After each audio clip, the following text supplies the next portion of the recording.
All right, guys, welcome back to the Brutal American Podcast. My name is Tate Taylor. I'm here, as always, with Pastor Ethan Sin, and then our special guest today, Mr. Tim Six, member of Refuge Church. We'll do a quick introduction here in a little bit, and then start talking about some bourbon, because he's one of our bourbon aficionados. You got probably the biggest collection in the church, I would think. I don't know if I haven't seen anyone else's that's bigger. 400 bottles, yeah. It's not bad. It's quite a few. We are going to do an after hours for this show on the Patreon. If you guys haven't checked out the Patreon, definitely go check that out.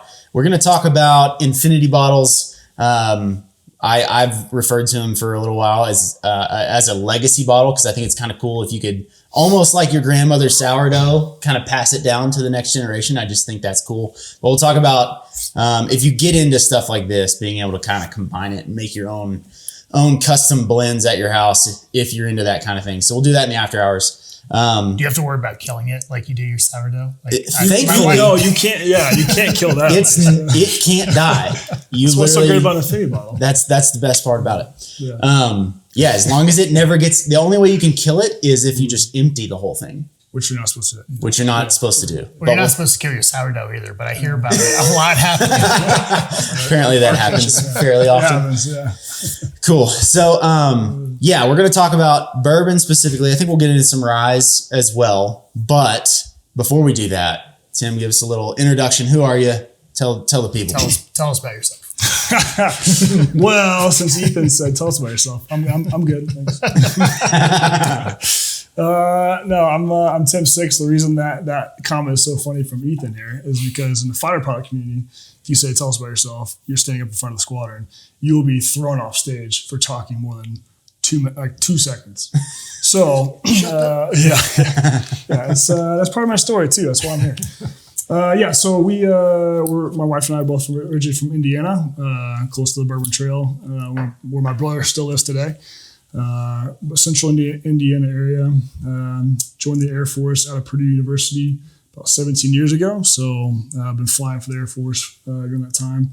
It's taken us a lot of different places. We've got 4 beautiful children now, ages 5 to 11. We've been members of Refuge Church since 2016.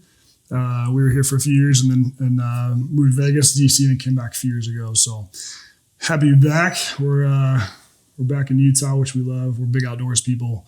Love the family stuff, and then obviously churchman as well. But as a pastor, background, missionary kid, pretty interesting stories there. So that's where I find myself today, though. How'd you originally get into this? You said you grew up close to the Bourbon Trail, but like, when did this kick off? Yeah, so this ridiculousness that we're gonna go through really started probably around COVID. To be honest, like I bet most people still do with bourbon. A lot of people got into drinking during COVID. Yeah, kind of weird. Whiskey started as part of the fighter product culture though too. So the whiskey culture kind of started 17 years ago. My first operational squadron. I was in South Korea for a couple of years. And whiskey's a big part of a fighter product culture. I didn't see any Jeremiah weed in the lineup. There's a bottle right there, which is one of the more is a rare bottle today. You can't find it anymore. It's absolutely terrible, but we should. You should let Tate try it. Yeah, I've never had it. We'll pour that later for sure. I've heard him talk about it, but I've never had it. Yeah, Jeremiah weed there's some stories there. Some songs. It started there. It started with Jeremiah weed actually. That was probably my first whiskey, which isn't even a whiskey. It's a liqueur. But actually, so Scotch is a way bigger, I should say it was a way bigger part of the fighter product culture early on. It seemed like Scotch was kind of the thing. So we were more into the Scotches early. I still got a pretty decent collection of Scotch. I enjoy Scotch, but it's not American, let's be honest. Exactly. There's definitely a superior drink out there, which is bourbon. So happy to share that story with y'all. But the bourbon thing really started just about 5 or 6 years ago, and actually started in earnest on a very backwoods trail in the Sierra Nevadas. We were on this is a random story. I wouldn't plan on telling us. This is why you asked. But you asked, yeah. This is what's great about bourbon too. It brings people together. It's all the stories, right? Actually, so I was growing a business, so fire pilot for 17 years, but we've been doing real estate for a number of years as well. Built a couple of cool spin-off businesses from that. And so the real estate business was going really well. Well, at that point, we had about 25 long-term rentals, and I was actually figuring out how to be totally debt-free with 21 rentals. 25 wasn't my number, but I could only do it with 21. So I had to sell forward to pay off the rest of the portfolio. And a friend of mine who's a pretty high cap dude, really cool business guy, invited me on this pretty exclusive little dirt bike kind of backwoods trip where you show up, it's like all high net worth kind of guys. You drop your phone off, and then like they take care of everything for the next 5 days, to include it's 5-star cooking every night. Like we're on the trail, so we're sleeping in tents and we're roughing it, but like you've got this whole crew going along with you the whole time to make it like it's a nice glamping thing. But the whole time, like you have no wallet, no phone, and so like they paid for everything, like everything was covered, and we would still hit up like this little small town to get fuel for the bikes. And no kidding, so we stopped in this little podunk gas station in the mountains, and we were walking through, and a buddy of mine loved E.H. Taylor, and they had a bottle of E.H. Taylor barrel proof up on the top shelf, super dusty, old, like it was $600 sitting on a shelf. And he's like, "You guys say you cover everything, right? We've already paid for all this." Essentially, he's like, "Yeah, whatever you guys want, it's on the company credit card." And so he's like, "Cool, E.H. Taylor barrel proof. We're drinking this tonight, boys, with a steak dinner or whatever." And so he pulled it off, and so that trip comes full circle because that trip was what pushed me to continue to build a business, not just pay it off and be done and go hands off.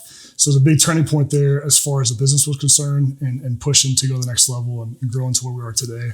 But then on top of that, I got this new love for bourbon over Scotch, especially when I actually tasted a really good barrel proof, delicious bourbon out in the backwoods with a bunch of cool dudes. So that's awesome. Here we are. That's awesome. Heck yeah. And I think that's one of the coolest things about this. If you get into it, obviously we'll start at a very entry level and buying your first bottle, going to your first cigar night or something like that. We can talk about that. But the guys who get into it sort of become hunters, and they're like always looking for bottles like that. And you never know where you're going to find something special, you never know, or rare, or put on a gas station, or these little hole in the wall places might have something really special that you've never seen before. Unless you're in Utah, and then probably not. Probably not. Yeah. Unless you live in this state. Some of these other states maybe so. Yeah, but that's true. My dad's super into this, and he has become one of those people where he's like, that's just something he has to do if we go to some new place, is like, there's a liquor store down here. I just got to go see what's in there. Like, you never know what you might find. So that's a really cool part about it. I guess what we'll start with, though, is, as you mentioned that this is the superior drink. This is the American drink. We'll talk about what exactly is bourbon. Like, what makes it special? What allows it to differ from something like Scotch or like an Irish whiskey or something like that? Like, what makes bourbon? Because you have this saying in this community that all bourbon is whiskey, but not all whiskey is bourbon. That's right. And so what makes this special in the whiskey category? Well, I think the first tenet you'll hear most people say is bourbon is 51% corn and 49% BS. So as long as you're following those tenets, I mean, a good American bourbon's out there. No, that is one of the first tenets, though. So bourbon's 51% corn. You can go through all the technical things where it has to come off the still at 160 proof. They can dilute it down with water, clean water only, to 125 before it goes in the barrel. The barrel process is, I think, what makes bourbon so unique over Scotch and bourbon. It has to be new American aged charred oak barrels. So the charred oak barrel thing is, I think that's the biggest difference. We'll stop there real quick, because if you go to a Scotch, most Scotches are actually aged in old bourbon barrels. Previously had bourbon in it. Bourbon's been bottled, and now that barrel's being used for Scotch. That's right. Anytime you buy an American bourbon with bourbon on the label, you know it's been in brand new barrels, and you're gonna get those vanilla, oaky flavors from that delicious wood that is unique to bourbon. That sweetness that you get from the wood plus the corn, that is something that's different than Scotch, right? And so Scotch is gonna have those same kind of notes just because they're gonna use older used barrels. Besides that, what are the other ones? So I printed some stuff out just in case we ran into this. So biggest thing is it has to be made in the United States. You already hit the 51% corn, but it has to be made in the U.S. A lot of people think it has to be made in Kentucky. A lot of them are made in Kentucky, and Kentucky definitely lends itself, because of the climate and a few other things, to making really, really high quality bourbon. A lot of them are made there, but it just has to be in the U.S. Can we stop there real quick too? Go ahead. So another side note for why bourbon's better than Scotch. So if you think about an age statement on a bourbon, typically, we're going to talk about the more affordable bourbons up front here first. I mean, we're starting moving some of our higher ends, but especially as you see more and more age statements, you see even like a Russell's 10. Russell's 10 is a really good affordable bottle. It says 10 because it's aged 10 years in the barrel. But if you go from so people a lot of times will say, hey, a 10-year bourbon, but a 10-year Scotch, I mean, like, why is the bourbon so much smoother in so many ways? The reason is that bourbon sat in Kentucky summers for 10 years, and it's gone through crazy fluctuations in temperature. I'm from Indiana, I'm from the Midwest, so we know we get these big fluctuations where Scotland doesn't have that. Scotland is cool because it's so consistent on temperatures, but you're not gonna get the same kind of aging either. Bourbon's gonna go through these high seasonal changes, which makes it age that much faster in some ways, which can be good and bad. It can make a hot bourbon too. But at the same time, you're going to get that much more flavor out of that barrel because it's actually aging. That's why you can have like younger bourbon that's really good compared to Scotch. Yeah. Like the good Scotch tends to be older. Yeah, how can you drink a 4-year bourbon and you drink a 4-year Scotch like a wee beastie Ardbeg and you're like, oh my goodness, there's gasoline and Bane. Yeah, that I do think that this process is one of those things that's just really cool, and a lot of people don't know how it's made. But you actually char. Like you burn the inside of these white oak barrels that are freshly coppered, and then you pour the liquid in, and it goes in clear mash bill liquor, right. And then it comes out looking like that. That's and right. The only thing that is in there's no color, there's no additives, there's no flavoring. The only thing that's in there is what it pulls out of the oak during those temperature fluctuations. That's right. And so right. I think that's just one of those things that just makes it so cool. It's just such a really tight tolerance for the category. Like there's only so many things that you can do with a bourbon, and yet you have so many different variations, so many flavors, and you get this really big complex array of flavors out of really, really tight tolerances. It's just really cool. Men, it's time to reclaim the strength you were made for. Introducing the Crusader Transformation, a 90-day barbell challenge with a limit of 5. We'll keep this small so you can build a brotherhood with 5 like-minded fathers who value strength as much as you do. Together, we'll forge competence, discipline, and resilience. If you sign up now, it's only $800, which is 25% off the regular price. You'll train with purpose, stay accountable, and receive personalized instruction. Join the Crusader Transformation. Train for strength, lead with purpose.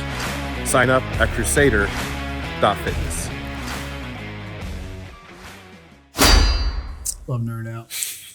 Actually, Evan, there's a bottle of straight mash bill one in that cabinet. Grab that and you show the people. In the white one. Yeah. In this one or this one? That one, yeah. Pop that open. Should be left side, white dog. White dog. Buffalo Trace, white dog. There you go. That is mash bill. That's Buffalo Trace before it goes in the barrel. Mash bill one. That's a Stag Senior. It's Stag, whatever. Okay, so this is Buffalo Trace mash bill before they actually barrel it. That's right. And it's just pure white alcohol. This is straight off the distillery. I mean, straight off the still. So you smell the corns and the ethanol. I mean, straight corn ethanol. And then when you take that smell and that flavor that you're tasting, because you can taste that flavor by smelling it, and you go to a Buffalo Trace and you go, or just like their standard 6-year bottle, and it's like, how did it go from this to this? That's straight barrel. Yeah. And all the more flavors you're gonna get in this is straight barrel. It's just oak. It's beautiful. And then to take it from 125 to 90 or 8, whatever. Yeah. So in that case, that's going to be because they've watered it down. Yeah. As we go into like the stag, and then like Papa Stag, as I call it, George T. Stag. I mean, you can go from a 125 into the barrel, and because the angel shares evaporate in the water, you're going to get even higher proof. So we've got a 142.9 up there. That's called Hazmat Stag. That was this year's release. So that is that much water is evaporated out. You get that straight, delicious bourbon that's still really good. So explain that proofing. Like what do we mean by proof? And then also you mentioned angel share. So like just explain really quickly what's going on there. Yeah, great. So proof, what we see on the bottle is usually like on like a base bottle, you're gonna stick a 40% alcohol kind of thing. And then it's going to say it's an 80 proof, right? These are mostly probably 80s to 90s, maybe 100 proof on the bottle and the bond. If it's below 80, it's not bourbon. You can't be bourbon. That's right. That's one of the tenets of bourbon. It has to be at least 80 proof. Good catch there. So obviously the higher the proof, the higher the alcohol content. It doesn't always mean the higher, like the worse the drink it is. As you get into the higher end bottles, you're gonna see why is this a $30 bottle and that's a $1,000 bottle? Well, as you taste those differences, you get that much flavor and that much more out of the bourbon that's straight from the barrel. Hasn't been watered down. Not to say you can't have great bourbons that are watered down to a nice drinking proof, but as your palate develops, you just love it. Straight from the barrel, not watered down, non-chill filtered, those kind of things start to become a bigger deal. But yeah, to finish your question, all right. So Angel shared that piece of it. So it's going to go into the barrel around 125. Most bourbons are bottled or barreled out at about 125. Makers is actually one that's a little bit unique in that they barrel at a lower proof. I think it's around 110 or 115. I'm a little bit of a bourbon nerd, but I try not to be too much of a nerd because no one really likes bourbon. Go for it. Let it go. But I appreciate it. I appreciate the differences. Yeah. So if this Buffalo Trace White Dog goes in the barrel at 125 and comes out at 142, what just happened? That's the evaporation of the alcohols and some of the water that's going to evaporate out of the barrel. Because those barrels are still tight, but they're not totally tight. They're not airtight. They're still breathing. They're still breathing. That's right. They're breathing throughout those hot summers. And that's what also is going to get you like super unique things like everything from a Hazlitt 142.9 to there's a 27-year Heaven Hill up here. That's 27 years in the barrel. 27 years. That's a long untouched. Time for a bourbon. And dude, when it was bottled, not cut, it was 91 proof. That's wild. So you're like, what? Like, what happened to that barrel? Well, like, obviously, a lot more alcohol evaporated in that one, but that's a unique bottle. So yeah, but all those unique differences in those flavors, and it's one more reason why bourbon is so cool. Yeah, because you're getting different. Like the weather cycle is going to be different every single year. That's why you could have something like this Weller that is a little bit different every single year. Like every batch that comes out, even if they're trying to do exactly the same thing, it's going to be just a hair different because you're never going to have the same barrel with the same wood and the same amount of alcohol left in it. You're also going to have different freeze and thaw cycles and hotter summers or cooler summers. And like all of it matters to how that liquor turns out at the end. That's right. Yeah. Amen. That's really cool. All right. So we talked a little bit about exactly what bourbon is, what makes it special, how it kind of differs from Scotch or Irish or something like that.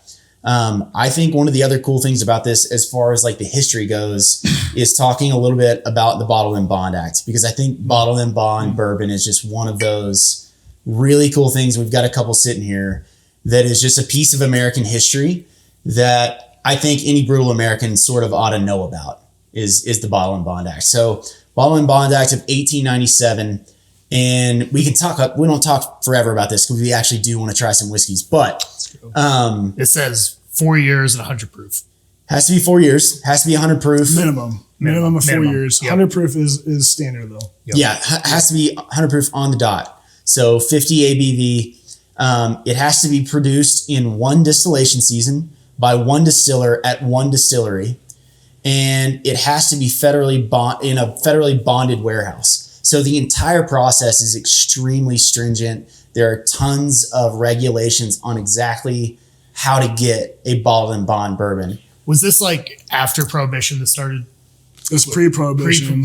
Yeah. So what was happening was basically dudes were distilling White Dog, and they were trying to get this color out of the bourbon within like a season, so they could sell it that year. Because one more great thing about bourbons, even in Scotch as well, is like these guys, these master distillers, these companies have had the wherewithal to go, hey, we're going to produce something today that we know we won't produce fruits from for 10, 15, 20 years, right? 27 years. 27 years, man. I mean, like, I've got a bottle up there that's older than me, right? It was barreled in 1984, and like that thing was sold, and it's like, and to have that foresight, like we're looking after our fathers to be good fathers too for our children. I mean, to have that to the outlook, what a beautiful thing. But guess what? There's charlatans out there going, hey, I want my whiskey to look like that within 3 months because I made it today and I got to make money tomorrow. Mm-hmm. So they were taking, you probably haven't seen your nose, but tobacco spit. I mean, they were lacing it with stuff that was like hallucinogens at times. Prior to the Bond Act, there were all kinds of different ways of doing this. And they would take one barrel and there would be a salesman that would travel around and they would take something like this and they would let all the places that are going to sell liquor try it. Sample it. And they go, look how good this is. Cool. my next guy will be around with your barrel, next week. Some caramel coloring, little tobacco juice. And then they bring back something that is totally not at all the same product. Yeah. So they came out with the Bond Act in 1897 that changed all of that. And another portion of that is that part of this legal process made it to where the only place that you can put something in a bottle and put the word bourbon on it is in America. And so that's a federally regulated thing now. So just another one of those pieces of American history that's really cool. And then it ends up with this, like it has these really tight confines to what you can do. But today it's turned into this massive industry with all of this complexity and, people all over the country making stuff. Like there are Texas bourbons, and you've got places all over the U.S. that are making stuff that is different because they live in a different climate. They're going to have different freeze-thaw cycles. Their weather changes at different times, and you get completely different products, but it's all bourbon. That's right. Okay. So that's kind of like a quick history lesson, where this came from, why it's so cool, what the process looks like, some of the lingo that goes into it. What I'd like to do next is, this is my main question for this whole episode. When are we going to drink them? When are we going to open these? For the average guy, say you got a young dude, he moves to a church like Refuge, and there's going to be a cigar night, and they're going to do a book study or something, and everyone brings something to share. Yeah. He's going to walk into a liquor store for the first time by himself. No one's ever taught him any of this, but he doesn't want to show up empty-handed. What should he be looking for? Or get made fun of for what he brings. Exactly. Yeah, he doesn't want to be the dude that doesn't have any idea and shows up with something terrible and gets poked at. So what should that guy be thinking about? What should he believe? What should he be looking for, and kind of why? Yeah, I think first tenet of bourbon, once again, is to, everybody's got their own flavors and palates. And so if you like something, you like it, own it, bring it. Just always be that guy. You can always own what you like. If you don't know what you like, here's some really good easy starters. These are all less than $40 and under. We're starting over here $20 to maybe 30 tops. And these are all respectable bourbons. Not low, not bottom shelf kind of thing. Don't grab the plastic jug, right? But respectable bourbons that all have a place at anyone's bar, right? And so starting out Old Granddad, so many guys know that from their dads maybe or their background. Old Granddad, Evan Williams, Bottled and Bond. These are kind of like some of your classic older bourbons that these are all older bourbons, but people know these labels from a long time ago. Yeah, they've been around for a long time. You can always show up at the Bottled and Bond Old Granddad, and that's the cheapest bottle up here. And people are gonna be like, "I remember Old Granddad, cool man." I've had that. It's in my dad's bar. It's good. There's some nostalgia there, so not a bad starter, man. You want to talk about it? Well, I don't know if you're going to go through. I know you like the mash bills and mash bill one, but yeah, we can break out mash bill stuff too. Old Granddad's a high rye mash bill. Yeah. And so there are definitely differences here. If you start with something like a Buffalo Trace, I'm gonna tell you right now, out of all these bottles, probably the best value for the flavor is just a straight 6-year, no age statement, but it's about six-ish years on that Buffalo Trace bottle. That's essentially Buffalo Traces. They'll reject all their other crazy big label stuff that we all know and we'll talk about here more in a minute. From the Stags, the H. Taylors, the Pappy lines to whatever. Essentially, Buffalo Trace makes all those, but this is just their flagship standard bottle that's $30. And it's pretty much available anywhere in America except for Utah about half the time. This is like the F-150. Yeah, it's reliable. It works. It does what it's supposed to do. Man. Everybody knows what it is. It's like the Cybertruck. Like a nice black Cybertruck. That's a little inside joke there. So Buffalo Trace, you can always show up that bottle. But Buffalo Trace, what makes that unique? This is their mash bill one, and I think what's interesting too is we talk about mash bills. Buffalo Trace only produces 4 mash bills. They've got about 30 different labels or something crazy that you guys have all heard of. But it starts with 4 mash bills. Mash bill 1 is their flagship, their basic, kind of the most well-rounded mash bill they have.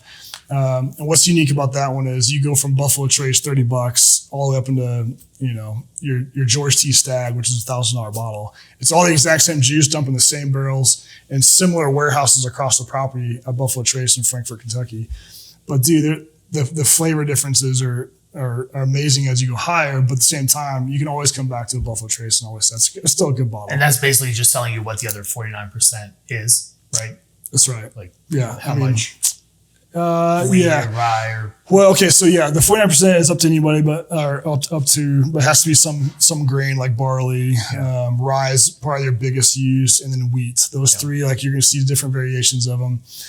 Like an old granddad, when it says is a high rye mash bill, same thing as like Four Roses, it's a high rye mash bill. You go to like a Maker's Mark or a Weller, those are wheated mash bills. So once again, they're all 51% corn, but then this is where you get into your flavor profile of going, what do I like? You might be a weeded kind of guy. There's a little bit of a spice to it, but it's soft, it's mellow, it's a little bit sweeter in some ways. Or you might be a high rye guy, which is spicier. It's a little more flavor to it, but some people think it's harsher. So even just start there, we'll go figure out if you like wheated mash bill, or if you like a high rye mash bill, or if you just like a traditional, like a balanced mash bill, like mash bill 1 from Buffalo Trace. And then you can go from there. You can start figuring out, hop on Grok and say, who else does a high rye mash bill that's in this price range? Mm-hmm. And you'll find them. It's pretty cool. Those are high rye mash bills. Buffalo Trace is more well-rounded all around. Russell's Reserve and Wild Turkey 101, we should put these together, are arguably, I think, some of the best values besides Buffalo Trace in a flavorful whiskey that is always, I would say underrated, but it's not underrated because everyone knows they're good.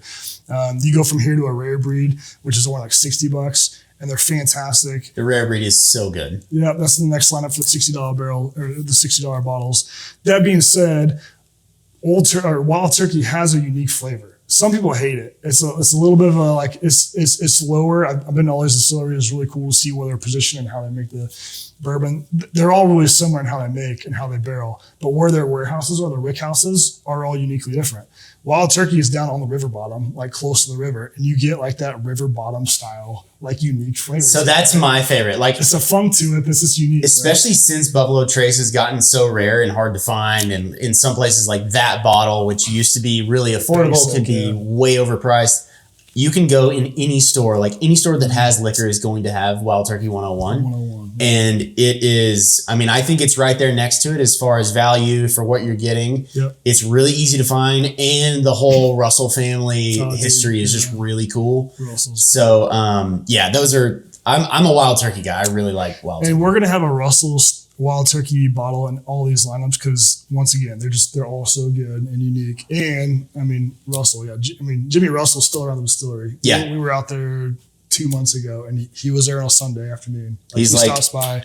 I think his title is like the grandfather of all distillers. He's been distilling whiskey for like 60 years. He's so passionate. He cares. But he loves people. And he loves telling stories. Invented the Kentucky Chew, where you like put bourbon in your mouth and then pretend to chew it to really get the whole flavor profile. Yeah, we can go through the whole tasting notes. He's so cool. I don't do that, but yeah, that's fine.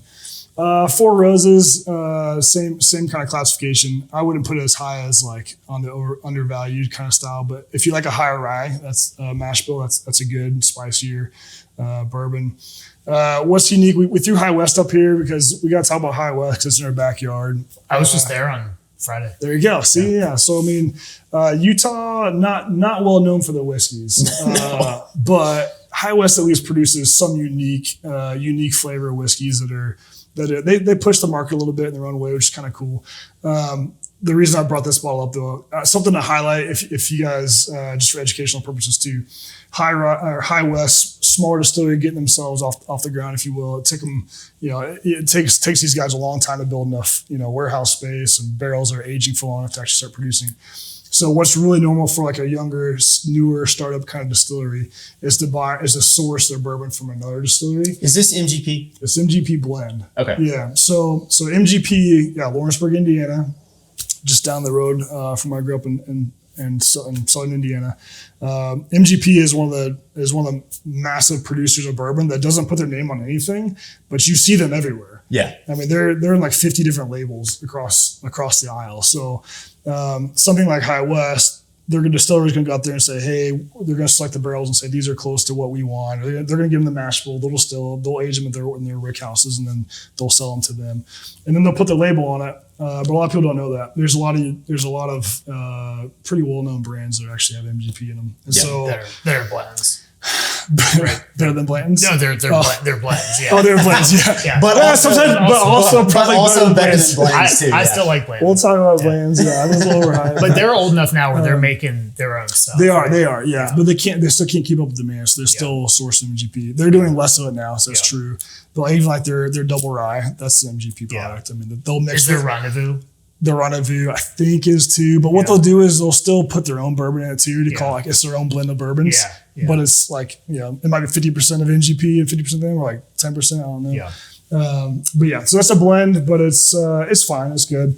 And it's like, it's a conversation piece, whatever.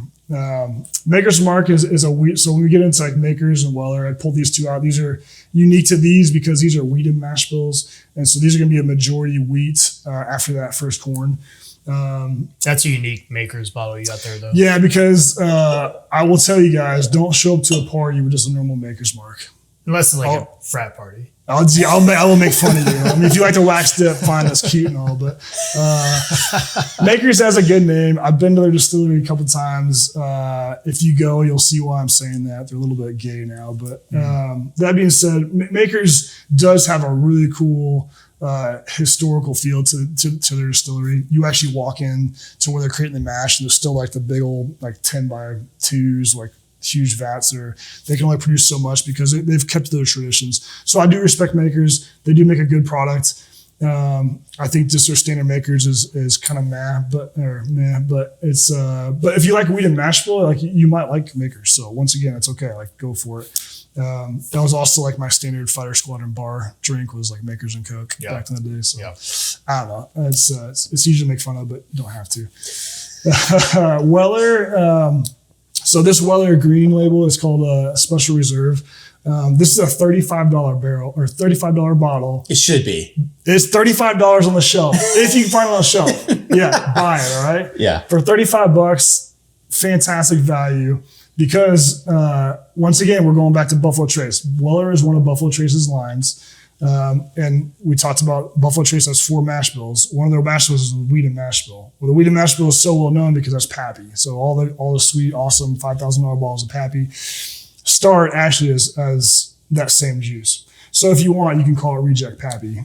It's different. Weller does have a different profile. So Master Still will still flavor it. And there's a whole lineup of Weller that's fantastic. We've got all of them. There's an Antique 107 up there. Antique 107, that's really that one's my favorite. Yeah, fantastic. Good bottle. But if you put that bottle against Old Rip Van Winkle, you're going to go, yeah, that's different. Yeah. Like it's the same juice, same areas, all But you stuff. can see that they're in the same different. family. Like They are, you for can sure, see that for they're sure. related. Same juice that goes into it. So what's cool about these Wellers is like you can get a lower end Pappy in some ways that's still fantastic and a great pour and a really good value.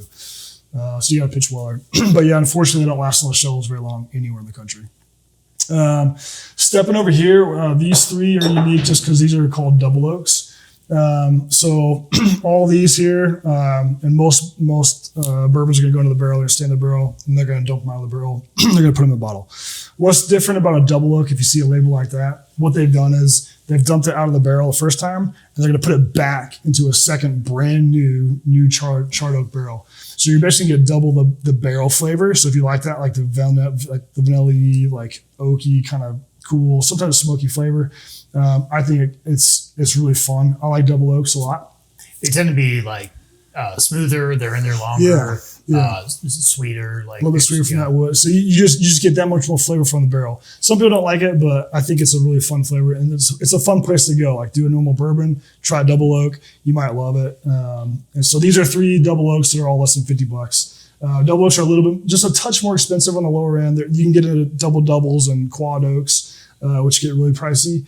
But just for a nice double, these are 3 great values. And I think probably arguably the best value is that one on there with Elijah Craig, the toasted. They call it a toasted barrel, so they don't say double oaked on top of it, but it is a double oaked. It's the same as that. Same as a 1910. When you're talking about Old Forester's got a ton of different numbers, and it's confusing. It's hard to keep them all straight. 1920 is arguably the best bottle-ish for the money for around $50. 1924 is an even better pour, I think, in a lot of ways. I think we might talk about that one next, actually, so I won't talk about it now.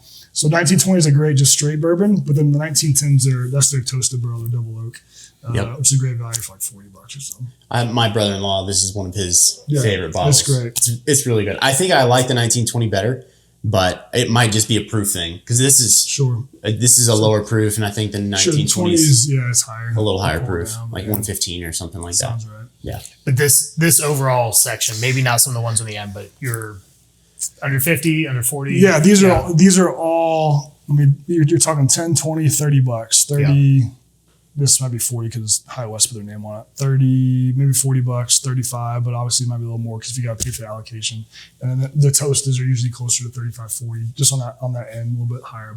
But generally, these are all less than $40. Yeah, and all respectable. Yeah, and if you can find any of these bottles, which I know, like the store that's closest to our house down in Ogden, I mean, you can find probably half of these in there. I know the Russell's Tins in there. The Makers is in there. 101 for sure. I've seen the 101's in there. Granddad, Evan Williams in there. Double doubles. We're just the double. The Woodford's always in there. That Toasted is always in there. Yeah, that's available too. So. Yeah.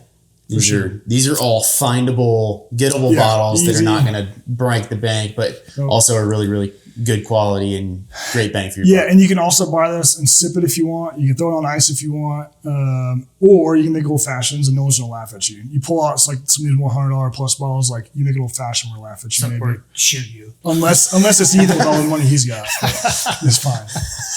I make old fashions with regular Elijah Craig or Larceny's another one I didn't throw out because we're going to talk about Larceny barrel proof, but yeah, another good value $30-ish bottle that's also respectful too. So something interesting about this guy, he was actually a Baptist minister. Elijah Craig moved to Kentucky. The first thing that he did when he got there was planted a church, and then he was like a serial entrepreneur, and one of the businesses that he started was a distillery. So pretty interesting Christian history to some of this stuff that you probably don't know. Like they're not constantly advertising the fact that they're named after a Baptist minister, right? And I'm sure the Baptists are not always thrilled about, claiming that guy, but there's some stuff like that if you dig into it, there's just tons of American history here that's really cool. So yeah, for sure. Cool. Which one of these should we try? All right, do you guys like toasted? Like we did? High rye. You want to try toasted? I literally like all of these. I was like, okay, so your brother talked about 1910. Let's try 1910. Let's do 1910. All right. Tim is the only guy that I know that has mini Glencairns. That's right. That's what this glass is called. It's called a Glencairn. Normally they're about twice this size. But these make it really easy to not give yourself Ethan sin pours, right. Ethan normally fills Glencairns up to around the top somewhere. It depends on the kind of night, but if you ask for like a 1 finger pour, sometimes a 1 finger but just 2 fingers, just 2 fingers.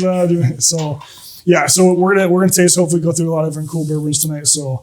I found that a really good way to limit yourself is to plan ahead. Choose about maybe the 12 bottles you're going to try, and then do 1/4 ounce pours and a wee. It's a Glencairn wee. So, because otherwise it's really tough to judge that 1/4 ounce. Yeah, those will get away from you. Also, having good quality water, filtered water to go with it helps a ton because these will start interfering with each other. If you just go bourbon, back to back, they will start overlapping, and then you stop being able to taste the differences. So having something to rinse your mouth out with and drinking more water than you do alcohol is always a good idea. Is there a nerdy way to taste? Oh, sure. Yeah, we can talk to that. Okay, well, first, before we do anything, we always toast our first time. First time pouring a glass to your friends. So I'll do the honors unless you guys... go for it. So to our Lord and King, who gives us every great gift, including this great friendship, fellowship tonight, may you bless our time together. Here. Cheers. Okay, so you can first, if you want, roll the glass, look at the viscosity falling down the glass. You can see if it's syrupy, it's thicker. It's got some legs to it. Got some legs to it, exactly. That's the right term, Tate. You look at the color. So, obviously an older bourbon, some aged longer, have a darker color from the barrel. It's a higher quality. Typically, if they spent that much more time to age it. And then, you're gonna smell it, right? So when you nose it, is a proper term, put your nose into it, if you will, open your mouth so the alcohols kind of flow out and you actually taste a little more of the flavor to it. So you want to try to breathe in through your nose and your mouth at the same time. Not necessarily through your mouth. You can, yeah, but like I guess I do. Yeah, I never thought about that. Yeah, I'd say taste the expert here. Man. Shoot, let's go. Yeah, I mean, do I breathe to my mouth too? You're right, because you're getting that flavor across your tongue. Yeah, if you just stick your nose in something like this and then just like it's gonna singe all your nose hairs. True. Yeah, so open that mouth up. So yeah, you can smell that like vanilla, oak, like that. There's a little depth to it. Yeah. Yep, that's very good. Yeah, not bad. A little spice to it, nice. Do you know the story of Old Forester? I don't. He was a doctor who was like a Dr. Phil kind of doctor, I think, because they just basically hired him for the brand. But he helped George Foreman, who I think actually started the brand. I forget the actual year. George, the guy who makes the grills. Yeah, the same guy. Yeah, he's been around a long time. So no, it's a George Foreman, an Old Forester. Yeah, you want a brand that made sense. Kind of, I was like, you could probably advertise Elijah Craig for Christendom, but yeah, they went with the doctor. It's right. Unfortunate, but right. But he wasn't a good doctor. They did survive the Prohibition, though. They're one of the few that stayed open through Prohibition, selling medicinal whiskey under a license from the government. One of the few. Snake oil. Yeah. Mm-hmm. Are a lot of these since Prohibition have started, or a lot, or like which ones have held on? That's a good question. I should know the history on that. I know, like Buffalo Trace has a really cool history. I'm a nerd with Buffalo Trace, so that's why I'll dig into them sometimes. But Buffalo Trace was actually around before. They barely made it through. Stag actually, there's a story here with E.H. Taylor and Stag, which I think is interesting when we pull those bottles out to kind of talk through their stories. But Colonel E.H. Taylor was the guy who built the distillery up to where it is today as far as the beauty goes and the quality that he wanted out of every barrel. It's really interesting because then Stag comes in because he's actually underwater. He's going to lose the distillery. I don't think they were going to make it. It was post-Prohibition, but they were based on the ropes.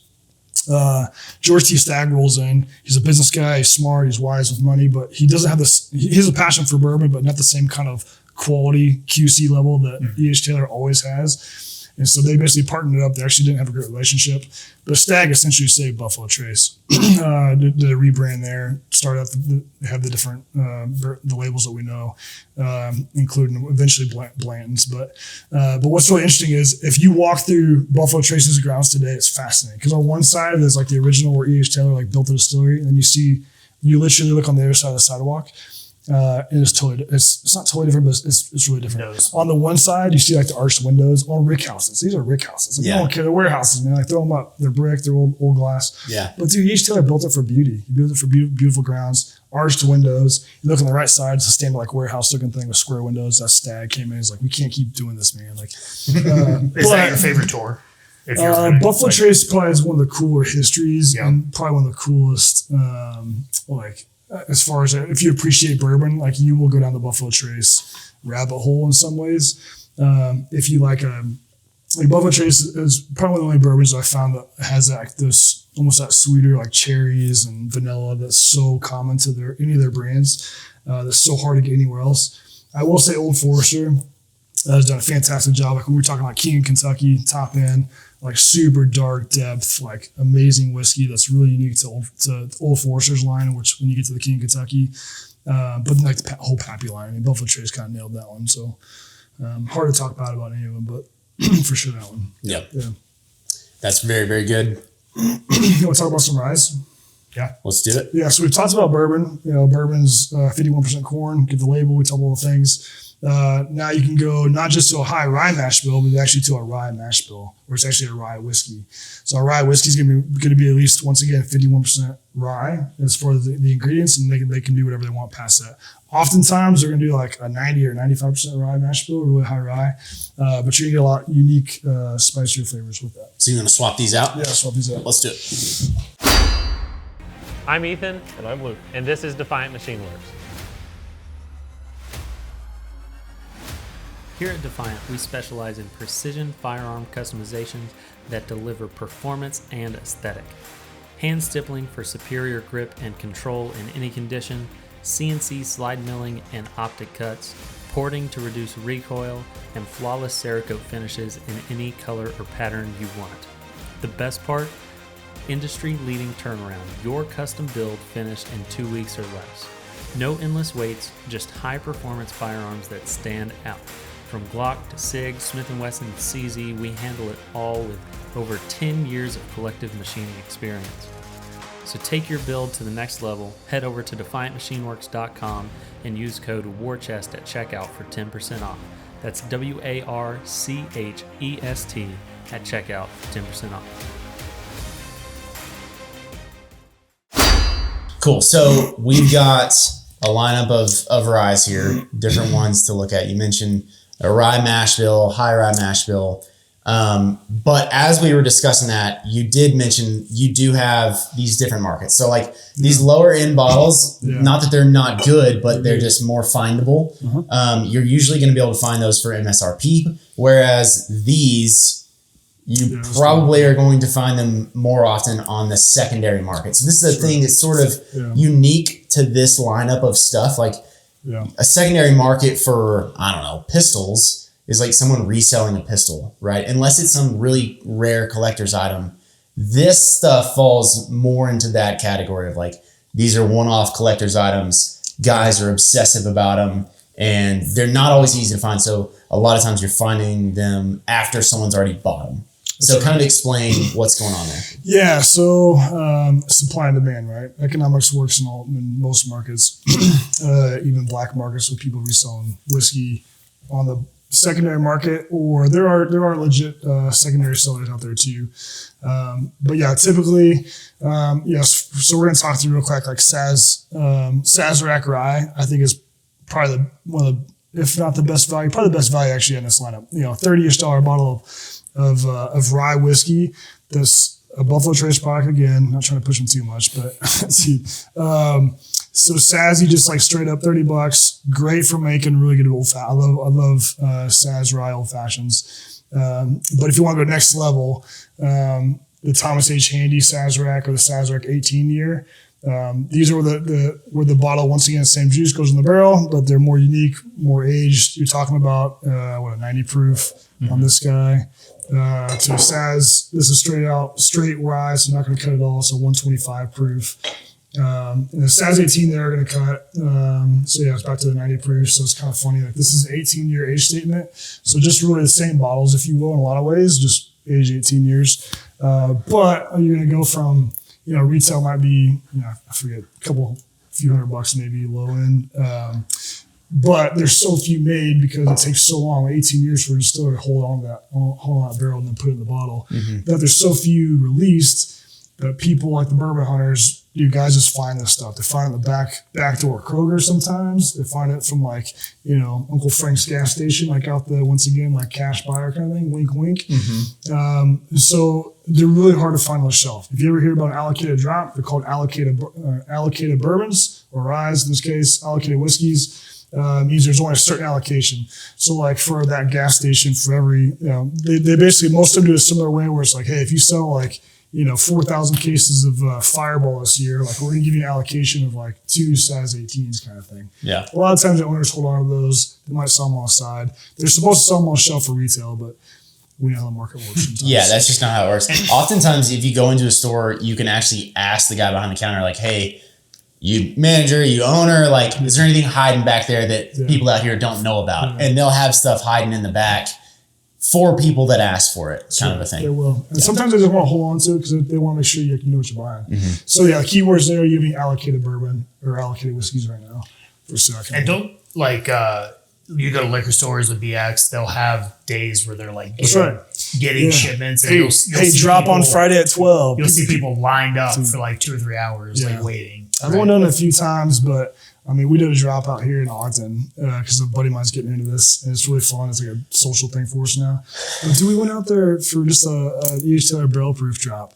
People are out there at 11 o'clock at night the night before camping out for that bottle to pay, the $100 retail price for it. Yeah, because it's going to trade on the secondary market, 5x that. But So those are just a little bit different, but I think these are some of the great ryes that I would choose. I think Saz ryes, if you like that spicy, that kind of rye flavor, Saz rye is a great way to start. Rare breed is going to be barrel, back to that barrel proof rare breed kind of style. That's really good for the money. It's like a $55 bottle. I think probably one of the best drinks for the money as far as way higher mouth, like really good pour.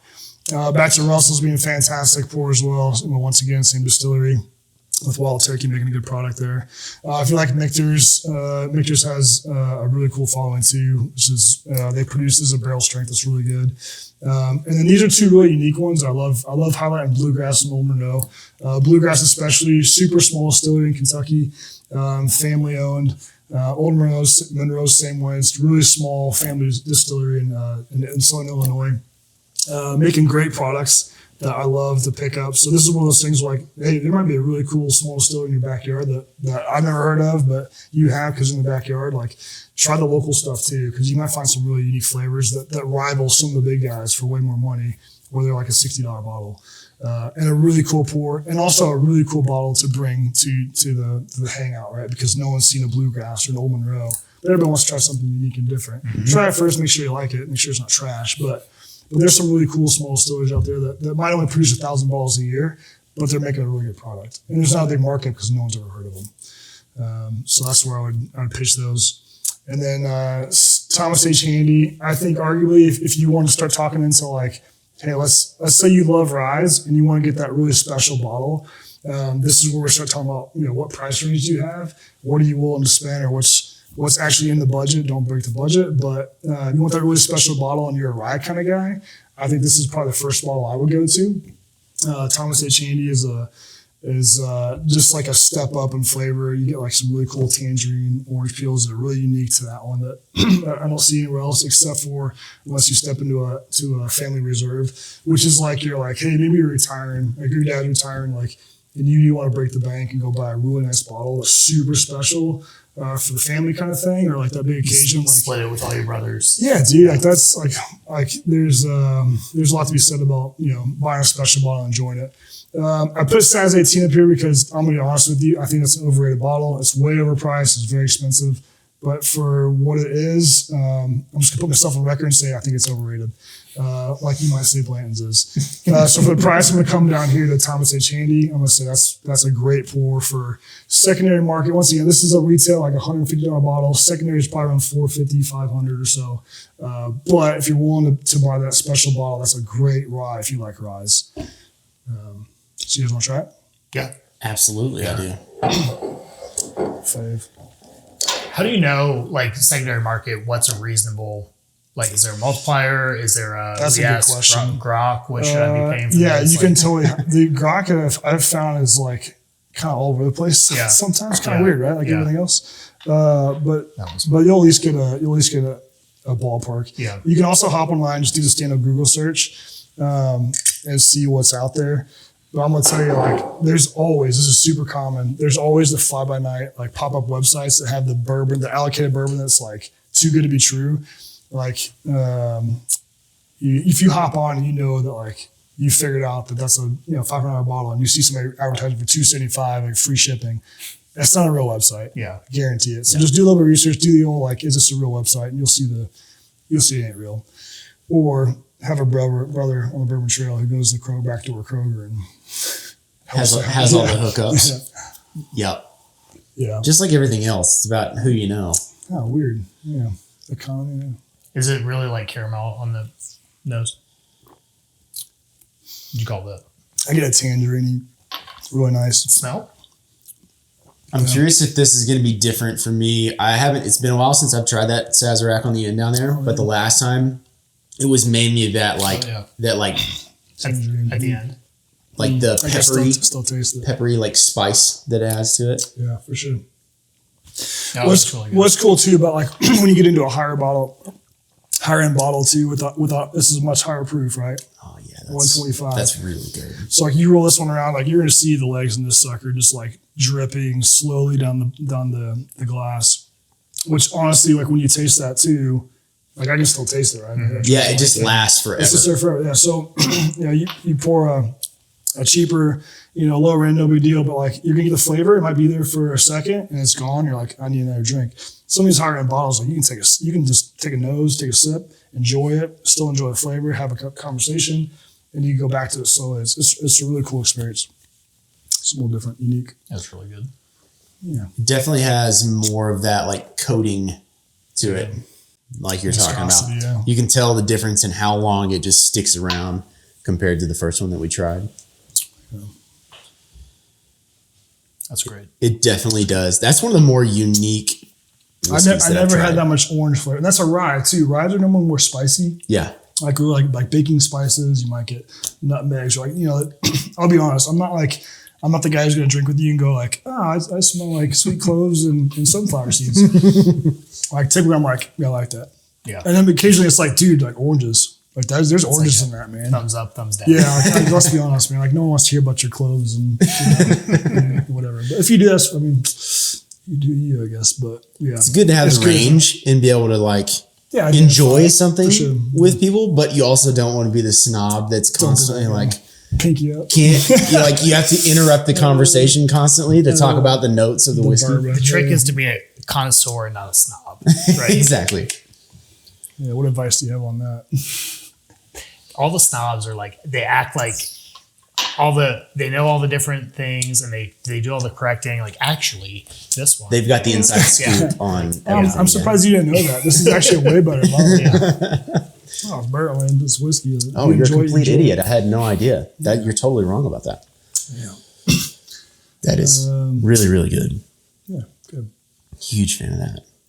I normally am not a huge rye fan. Like I don't dislike them, but I'm not going to pick it. I'm the same way. If you look at the collection, I got a massive amount of bourbon and not that many ryes, but there's some good ryes out there. That one is special. I would argue you should try those two next time. Maybe we can convert next time. Yeah, we'll have to do a follow up. Man, yeah. We pour size 18 if you want two just to be disappointed like I was. It's all right. Not disappointed enough to not buy another bottle. I know. Yeah, second buy. That's all right. Yeah, you got it. So the whole antique collection's got to be complete. Yeah. Can't be alone. But I got to have somebody that actually really wants to drink that to want to crack it again. But it's all right. Yeah. All right. So from here we can go. I said maybe go up to our next tier of bourbon. That's we're moving up to like the 80-ish, maybe towards $100 range. It's like that special bottle. That's not crazy. Not an everyday thing. Yeah. Special occasion. Yeah, for sure. Yeah. So let's do it. Sweet. So this is going to be probably my favorite category. When we go past this, we're going to be running into a bunch of stuff that I've never seen or tried before. But a lot of this stuff I've had. Now, obviously, we've taken a significant step up. But still, this is all stuff that you can find. I mean, for the most part, there are a few. Yeah. We got a dog fight going in the background here. Get out of here. This is all stuff that I mean, for the most part, like I said, some of these are going to be not real easy to find. But especially most of the stuff on that end, I don't know anything about the bluegrass, but a lot of this stuff is findable. Yeah, for sure. Yeah. Basically from here, maybe to here, you start getting a little bit tougher. Actually, you pull this guy over and say like all the way through here in a decent liquor store in the Midwest, you can find. Good luck to us in Utah. But for the most part, those are all attainable whiskeys. And these are all going to be less than $100. Actually, mostly less than $80. Yeah, those are all less than $80. So, or in that range-ish, right? So we might be up in 90s here, but But bottom line, like 55, 60, $75, $80. What do you think is the best value in this group? To be honest, I think I would probably quickly pull out the Larceny Barrel Proof. I think this is a fantastic bottle. So Larceny is a Heaven Hill product. Who basically, if you know Old Fitzgerald, the Old Fitz is classic decanter bottle. They're always sought after for the Christmas season kind of thing for the nice presents and stuff. Old Fitz is just Larceny, but this is a barrel proof. I think it's better in a lot of ways. Really? Old Fitz is going to be like 3 times the price, depending on the year and which year you're going with Old Fitz.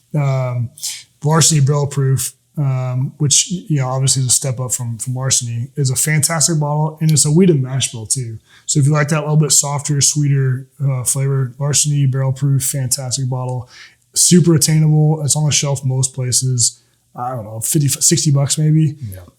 So just a little bit of a step up. Kind of like if you move to Elijah Craig's barrel proof. Once again, super attainable bottle, maybe $75, always on the shelf. This is one of the ones that we can get here on a regular all the basis. time. Yeah. That's right. Yeah. Go to. And it's really good. Yeah.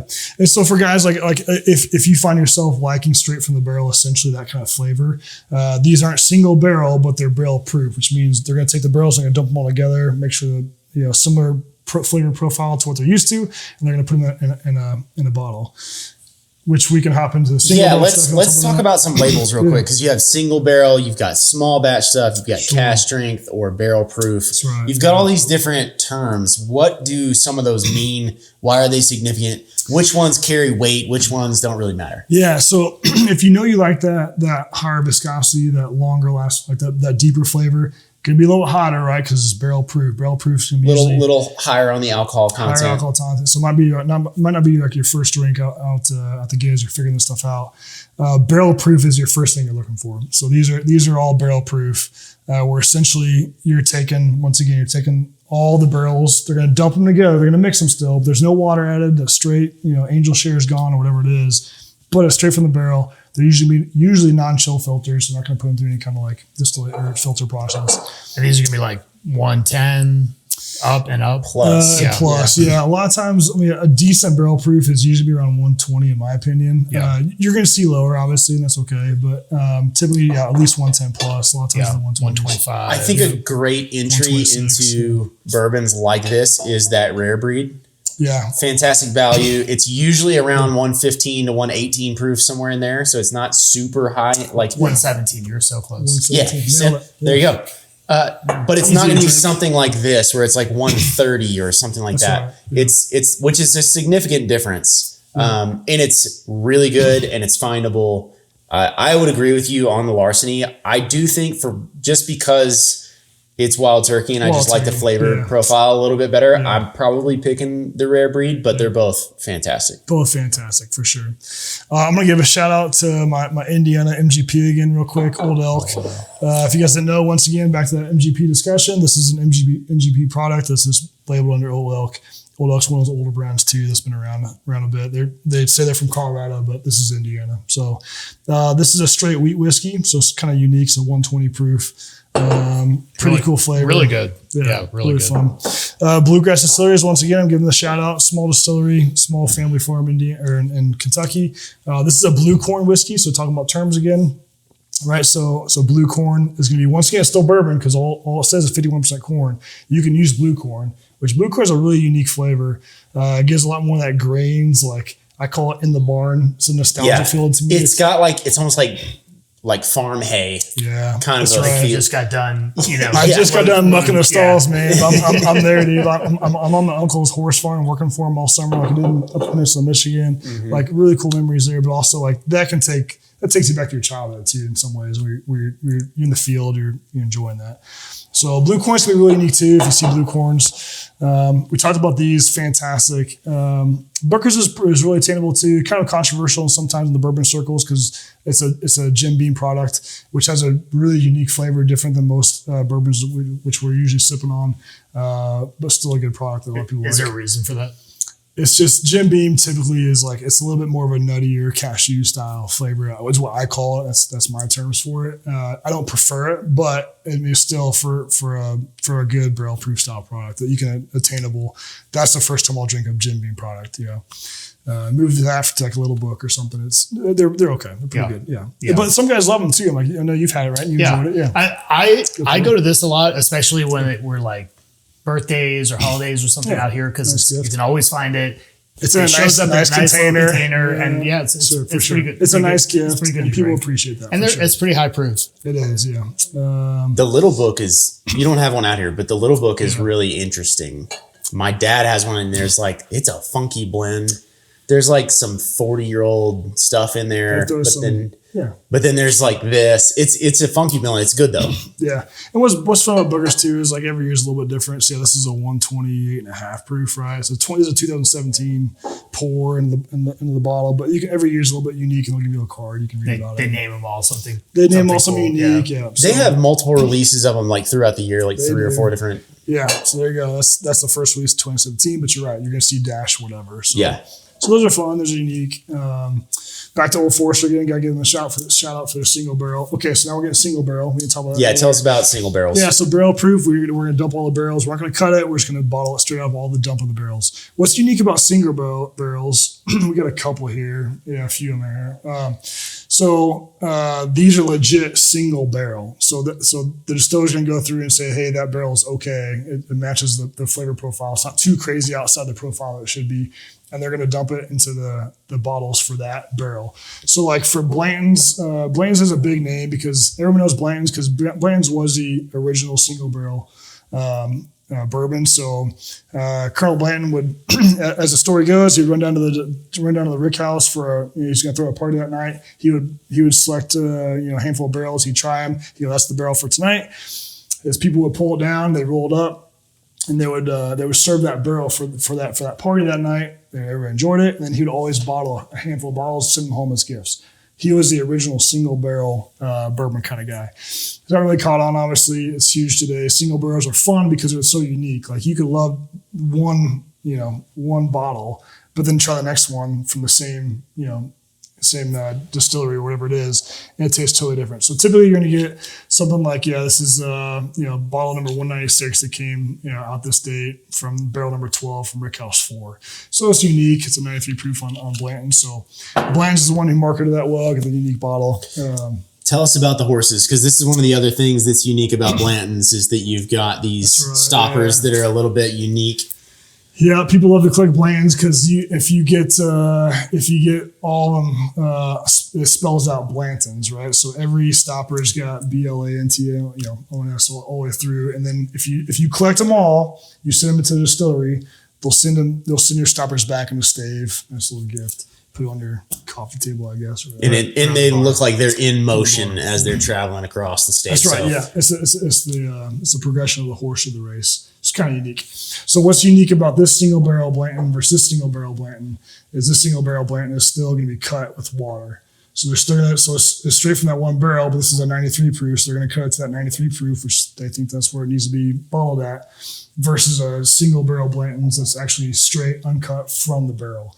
So my opinion, I think Blanton's. So Blanton's is mash bill 2. So we're talking about mash bill 1 already with Buffalo Trace. The starter bourbon for mash bill 2 is Blanton's. It gets way better from there if you start talking up into the Elmer T. Lee's and the Rock Hill Farms. Kind of like same thing with mash bill 1 on the Buffalo Trace side. You start with a standard $30 bottle of Buffalo Trace. You're gonna move up from there as well to the other stuff. So, anyways, if you like Blanton's, I think try straight uncut from the barrel. I think you're gonna like that one.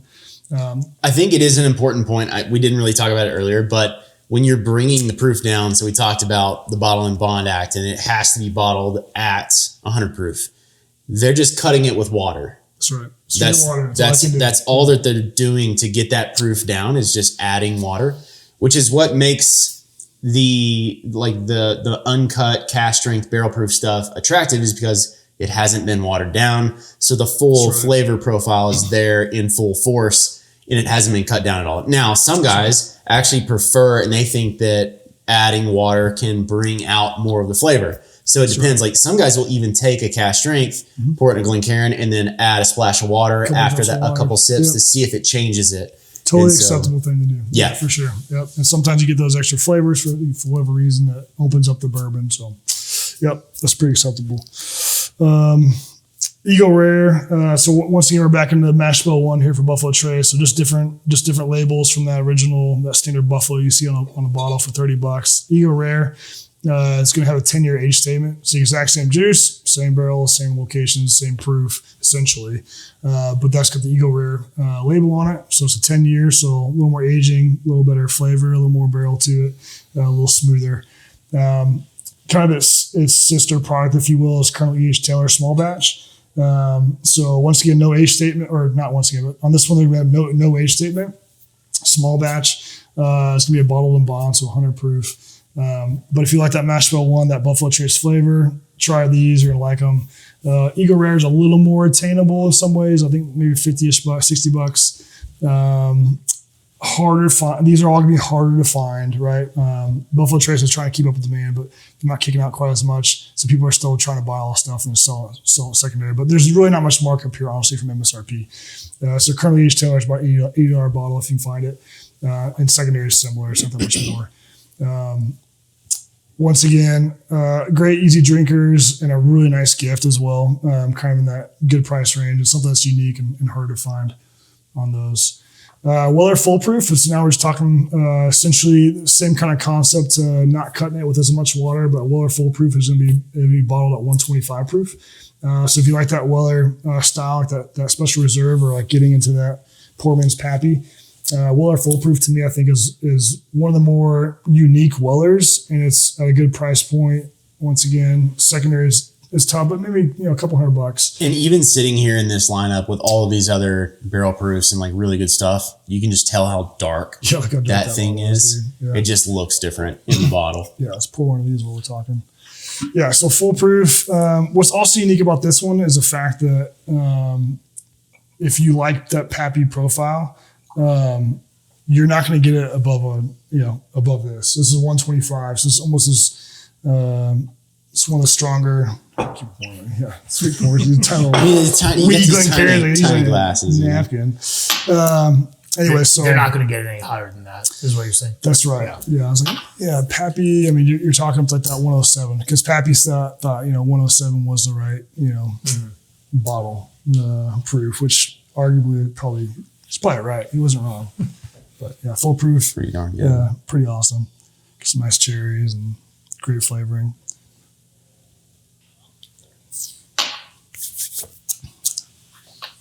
Yep. Not bad. Like those. Now stepping into probably one of our favorites. One of my favorites. Stag Junior, right? Yeah. I mean, it's just called Stag now on the bottle, but we still call it Stag Junior. Stag is straight, not cut. Every year's a little different. This year's it's a 128.9 proof. There's 130s up there. But Stag, once again, back to that same mash bill one. If you like that mash bill one, now you get the uncut flavor of that straight from the barrel. No age statement, but they typically say 10-ish years, 10 or 12 years for Stag. Is that where it starts? Stag Junior. Stag Junior, yeah. So mash bill one obviously keeps stepping through the things we talked about, but Stag is your first, barrel proof besides E.H. Taylor barrel proof. Mm. So Stag, though, to me is a little more attainable, more affordable. A couple $100 usually on the secondary market. If you can find it on the shelf, buy it. It's $85, I think. But you're not going to find it unless you're waiting in line probably somewhere. Did you talk about small batch being different from? Just a little bit, okay. Yeah. So back to those same mash bill, different labels, slightly different flavors. E.H. Taylor's going to have that. I think a little more cherries to it. It's really just a flavor profile. I just mean when you see small batch on the what does it mean? Different, Small batch is a moniker. It doesn't. Yeah, because they're still producing as much as they can of that stuff. Yeah. So I think that's important. It's a good question. That's a good point. Yeah. Not by design. It's small batch. I mean, shoot, it's like the small batch, locally sourced, artisan, handmade. But it's all of these terms that just sort of add to the marketing kind of a thing. That's marketing because let's be honest, you go to Bluegrass, that's small batch. They're producing 1,000 bottles a year, right? And they're actually handwritten up here. Yeah, whatever. That's bottle 337. So when you go to small batch, you use Taylor or Elijah Craig did the same thing, right? Yeah. Small batch. It's marketing. Good question. Yeah. And then finally, we talked about the old barrel proof or the straight from the barrel Blantons. But yeah, what are your favorites on these? Man, this Weller is going to be hard to beat. I'm with you. I really like the Larceny. The Eagle Rare is good, but it's never been one that knocks my socks off. I really like that Old Forester single barrel a lot.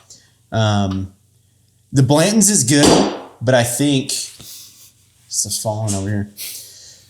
The Blanton's is good, but I think before I ever tried it for the first time, the guys who had been in love with it for a long time, you know, and had been drinking it for a long time, like maybe overhyped it for me a little bit. And I was expecting something So like high. one of these others that really punch you like a stag, but it's like 92, 93 proof. 93. And so, I mean, it's good for what it is, but it's not, it just doesn't have, it doesn't carry the same weight as some of these higher proof ones, just because it's been cut down and, you know, it's just a little more mellow. So Yeah, depends on what you like. I'm with you. Okay. We are back with the untouchable category here for most people. Sure. But these are not things that you're just going to find walking into a liquor store. This is special stuff. So to kind of tell us about what we got going on here. Yeah, so this is to me like retirement style bottles, maybe like on that next level. You know, you really want to celebrate something big, maybe a big anniversary coming up, or your wife's in the bourbon. Yeah, it's not outside the realm of possibility. Yeah, you never know. Anyway, so bigger occasion bottles maybe. So we're starting out kind of down here. I'm going to talk real quickly about this one. That's that 27-year Heaven Hill. Super unique, kind of one-off bottle. Heaven Hill makes some really cool products. 18 years is it's an attainable bottle too. So we're talking mostly $1,000-ish, a little bit plus range here, right? And so in that range, that 18 years is really great. That 27 years is super unique. If you guys ever want something that's like a one-off bottle at 27 years, I really appreciate the fact that it took that long. The only other bottle that is that old up here is that 23-year Pappy. So once again, back to our story about how much I appreciate the fact that these guys, I mean, had the wherewithal to actually plan ahead for the future. Like it's a lesson for all of us as fathers. To put something in a barrel and go, we're not gonna even touch this. That's right. For almost 3 decades, 2 decades plus. It's almost like your wife's just had a baby and you're like, I'm thinking about my grandchild. Exactly. Like, Yeah. It's like You know, that. it's just generational thoughts, right? So pretty cool. And it's pretty cool. You can actually like find a bottle that's older than you, or a bourbon that's older than you. They're out there. Scotches are actually, like, if you get into Scotch is actually more attainable. There's a much lower price point for an older 30, 40-year Scotch than a lot of bourbons. So, is that just because they've been doing that with Scotch for a longer period of time? For so long, they're so established, and it goes back to, I mean, the consistent, like to keep the juice in the barrel in Kentucky that doesn't fully evaporate is almost impossible by 27. I wish I knew the number off the top of my head. Like how much the barrel's left. How much of the angel share goes away. Yeah. Scotland, like, you'll still have bourbon or you'll still have Scotch at the end of 40 years. There will be nothing left in the barrel with bourbon. Right. Like you'll literally be pouring one, you know, hey, congratulations. That's what you got. Yeah, that 27 years is a really good example. I wish I knew the number off the top of my head and look it up later, but there's very few of those bottles from those barrels that were left, because 27 years, this is too long. I mean, with how much angel share goes away. So super unique in that way. Now we're back to that barrel proof, which E.H. Taylor, which has a special place in my heart, because that's where my going down the rabbit trail of bourbon really started with that first gas station bottle. It was not that bottle, but it was, we drank that bottle pretty quick. But the presentation of those is really cool too. They come in this tube nice. canister. That's right, They're just really cool. Cool canister. They're really extra cool if your last name's Taylor. That's right. Straight up, man. And that bottle, actually, of all these, that's the cheapest bottle up here. So, I mean, you're talking maybe $400-ish, I forget, on the secondary market that you could probably pick that bottle up for. Or once again, find it on a shelf and be that guy that, good job, you found it. Now moving into similar, just like we did before, we talked about how Mash Bill 1 from Buffalo Traces actually goes up to George T. Stagg from that Stagg Junior. So Stagg Junior, a couple $100. George T. Stagg is like Papa Stagg, we call it Papa, versus Junior. Not an age statement, but you're talking about very similar profile to that Stagg Junior, but aged that much longer, usually about a 15-year bourbon. And each year is a little bit different. Like this year, I think was a 142, which is 142.8. So technically that's hazmat. So you go past 140. It's pretty high proof, but that thing is root beer to me. There's some really cool flavors in that thing. Now stepping over to what we're about to drink here. This Russell's 15, I think, is a top end, in my opinion, for Russell's. Fantastic bottle. Super dark. You guys can see how dark that bottle is compared to every other bottle up here. It's oily, it's rich, and it's super unique. Like you can go from a Russell's 10 to a Russell's 13 to a Russell's 15. 15 is totally different than the rest of them. So really cool bottle, close to $1,000, but fantastic pour. And then I want to give a quick shout out to not Blackout, but I want to talk about this bottle. So Russell's, as you know, is Wild Turkey. Wild Turkey and Buffalo Trace, arguably two of the bigger distilleries, obviously in Kentucky. A handful of years back, it was about 17 or 18 years ago now, 19 years, Wild Turkey was going through an expansion, and they couldn't produce bourbon that year. And so Buffalo Trace is actually like, hey, we have excess capacity. We'll help. We'll produce your bourbon. We'll take whatever recipe you want us to. We'll barrel it for you, and then it's your stuff. You buy it from us. So Wild Turkey took them up on that. They gave them their mash bill. Buffalo Trace produced their bourbon that year. They put it in the barrels. They waited, and it didn't like. It's kind of a cool story, but the distiller tried it, and they're like, it's not quite right. It's not the Wild Turkey, Russell's line. So they let it age longer. They let them age for 15. They're 15 to 17 year bottles. I've got 70 of these different bottles, so I keep seeking them out. But it's called Buff Turkey to bourbon nerds because it's Buffalo Trace produced Wild Turkey mash bill. It's like the best of both worlds. So if you like Buffalo Trace, you like Wild Turkey that funk, but not the funk where it's aged. Mm-hmm. Like super unique, cool drink that's totally different than Buffalo Trace or Wild Turkey, but fantastic pour. They're getting harder to find because people are rooting them out now and they're actually seeking them out. Super small distilleries bought these barrels from Buffalo Trace because Wild Turkey wouldn't sell them. So they probably didn't pay that much for them, but they're selling for. What do you look for? You've got to look up the barrel numbers and stuff. So there are specific bottles out there. There's bourbon hunters on this that say, hey, Blackout bought these 7 barrels, and I've got 6 different bottles of 6 different barrels from the Buff Turkey line that's Blackout. No one's ever heard of Blackout. I never heard it before either. Super small distillery. This distillery's been around since 2015 or something. Or 2016. There you go. Age 16 years though. So if there's a mismatch, how's it age 16 years? But they've only been around for 10 years. That's one of those unique ones. It's kind of fun once again get on the bourbon rabbit trail. So let's try that Russell's 15 first, because this is their kind of their premier product from Russell's, and this is what it was supposed to be because it's a 16 year versus 15 year.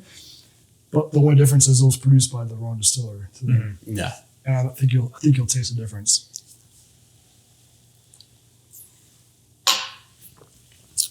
Yeah, that's just different than everything else. It's a different level. It is the other stuff that we've tried is really good. Yeah. Really top notch, really good stuff. And this is in a whole different league. You got some once again, I don't want to be the nerd here, but caramels and butterscotch, thick, still the flavors in that thing is super unique. And once again, it's a higher proof, right? So you're talking, this is it's 117.2, right in that Wild Turkey kind of where they're hitting, but super smooth, easy to drink. We mentioned with the Sazerac that we tried earlier that just sticks around for a while. This definitely has that, but I think one of the things that separates this is that as it sticks around, it continues to change. Yeah. You taste more stuff 5 seconds after you tried it. It just continues to evolve as it sits there. It's pretty wild. That's really good. It's a good experience. And then some Buff Turkey. Theoretically the same thing, almost the same age statement too. They're 1 year off and 1 year off. Same recipe. Same recipe, made stuff. Different parts. But what's going to be unique is this was produced with Buffalo Trace yeast. The yeast, just like we're talking back to, Mama's sourdough bread, they're all a little unique. There's a unique flavor to them. Yeah. Also, this is in their rick houses, which are set up differently than Wild Turkeys. Every time I read that, the weird, the cherries that you get from Buffalo Trace, whatever, that's super unique, right? You just hold it, just slaps you in the face. So much flavor. That's great. That's so different than anything I've ever. Yes. That is really good. So don't tell too many friends, but just the friends you trust. Find Buff Turkey. See if you can find some Buff Turkey. Buff Turks, man. We're just gonna tell a few thousand people. Yeah. You guys have that many followers? Because I'm friends for a while. You didn't tell me. This is the smallest show. I thought we were just talking to our friends in the church. It doesn't have to go live. We can save. Tate can cut this out. We can save this whole thing. You guys don't get to see this part. This is only for Patreon or something. Yeah, Martina can clip it out, right? Yeah. Tate is our Martina. Yeah. Oh, nice. I wear all the hats. Good on, man. Good on you. It's a grassroots operation. It's good. Okay, so hopping into Old Forester's line here. So Brown Foreman is what I should say. Brown Foreman owns a ton of brands. Actually, I think they're probably the biggest. I think they're bigger than Buffalo Trace. Really? Brown Foreman, their premier, like their Pappy 23 or whatever you want to call it, would be like a King of Kentucky. Fantastic, dark, unique flavor to anything else that you'll drink on their line. As far as the depth on that thing. But once again, let me give a shout out to a cheaper bottle that's not as good, but almost as good as King of Kentucky is Old Forester 1924. If you ever see a 24, that bottle runs, a couple $100. Same juice, not aged the same. So what's unique about King of Kentucky? Age statement, so 16 years, it's a 63% alcohol, so you're talking 126, almost 127. Uniquely labeled bottles. But what's kind of cool about Brown Foreman and the Kings here, they age these actually in climate controlled warehouses. And so you're not going to get all the fluctuations that you get in Kentucky normally, but they keep it at a higher temperature that's consistent throughout the year, that actually keeps it produces a fantastic flavor. How do they do that? Keep it hard? They run steam. I've actually been inside of it. It's like a steam system kind of thing through old pipes. Yeah. Because it's old school. It's really cool looking. Yeah, like a boiler essentially. Yeah. Like most you of can the houses. you walk along the barrels as you walk up the catwalk for 10 stories. It's pretty unique operation in Louisville. Bottled when I was a senior in high school. There you go. Nice. Solid. Nice. That's pretty crazy. It was in the barrel for however long. Dude, yeah. And then it's been in that glass bottle all this time and still retains all of its. Yeah, if you haven't had the King of Kentucky, it's wild fantastic. though, because the marketing and it's a very unnassuming bottle. Well, dude, yeah, it's like Pappy. The labels are so old school. Looking, Pappy like people my son could make it. Make people recognize it now, but Sure. you could see that sitting on a gas station, Yeah. So the thing that you would look for, if you did see it, was first of all, it's a single barrel. The biggest thing is that it's aged 16 years. You're just not going to run into just an everyday Joe Schmo bottle that's been aged 16 years. And then the other thing is that the best thing to do is whip your phone out and then take a picture of it and go, all right, ask Rock, what is this? Where did it come from? That's right. Or just Google it and go, all right, what is this? We were in the store the other day and my dad saw one of the Booker's bottles, or maybe it might have been one of the Elijah Craig's actually. Anyways, it was a particular release. And he was like, is this the one that I was looking for? And so he texted my mom real quick to try to figure out, is this C925 the one that I was looking for 8 months ago? And, she'll remember. Nice. But that's what you kind of have to do if you get into this, is be able to look for the right stuff. Because you're right. The label doesn't look like anything special at all. But, that's a special bottle for sure. That's right. That's gonna be a pretty tough one. President's Choice is also on the lower level that works into King Kentucky that maybe attainable in some fashions. King Kentucky is kind of getting towards that higher end Pappy, so you're talking a couple $1,000. But once again, big bottle for a really special occasion kind of thing, or just hang out with the bros from Refuge. This is so different compared to the last two things that we. It's almost got a leather thing going on. Yeah, super dark leather, dude. Brown sugars. Yeah. You get that too? Yeah. But so we're coming out of Russell's into a Russell's buff turkey style to now, King Kentucky, which is Brown Foreman, Old Forester flagship. Dark, deep, heavy flavors in this thing. Yeah. The smell, the nose on that is completely different than the other two. It doesn't immediately hit you with sweet. It's something very deep. different. No, it's dark. Yeah. It's like once kind of slap you learn. One of my favorite things is that when you have, like, if you get into doing stuff like this and you start trying stuff with your buddies, you will have guys that latch on to particular descriptive words. Oil. and like for everything, if they find it appealing, they'll go to their like descriptive word. My brother-in-law will use like, it's like earthy. And like he like everything that he likes ends up being earthy for whatever reason. And that's just one of those like fun parts of doing this with your friends. I don't know how you drink great scotches and don't go Band-Aids. Just give me a handful of earth and Band-Aids. So good. Dirty dude. Band-Aids. Yeah. I mean, I like scotch too though. I want to try some, but it's not American bourbon. Yeah. That's great. What do you think? It's pretty dark, huh? That one is really good. I was not expecting it. After this, The sweet notes. And everything. I mean, it's so good, but it like hits you so different. Yeah. Completely different flavor profile than the last two that we tried. And those weren't the same. They were different. But this is like, they're supposed to be the same. They're not. this is completely separate. Totally different. Yeah. Now we're gonna totally change gears and go to a weeded, pappy style. But I feel like I'll enjoy this for a second too. When did you start drinking bourbon?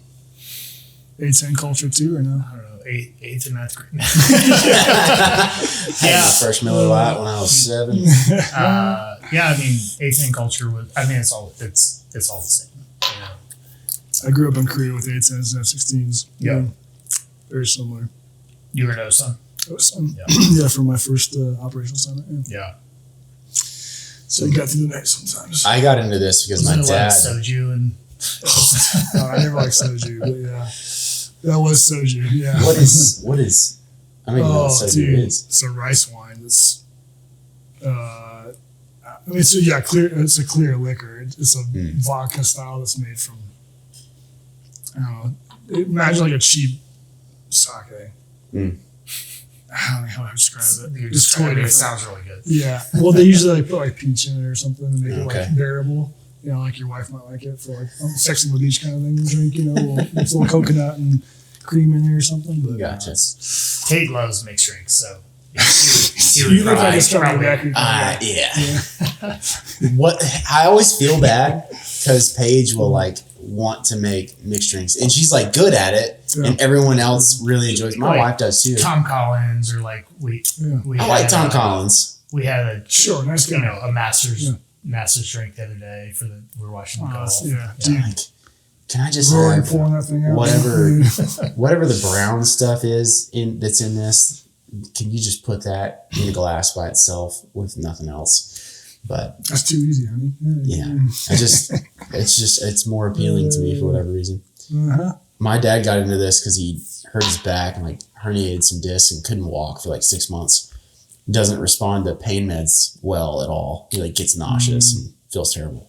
Makes everything worse. So he watched a History Channel documentary on bourbon and then was like, was it called Neat? Maybe. The Neat was kind of the classic one. Yeah. Is it good? Would you It's good. It's helpful. Recommended. Yeah, it gives you the basics and it kind of gives you some cool stories in it. It's Buffalo Trace's story, so that's not true. It's a little bit of everything, but yeah, it's good. Yeah. It might have been that one. I can't remember. But I might have been in high school at the time.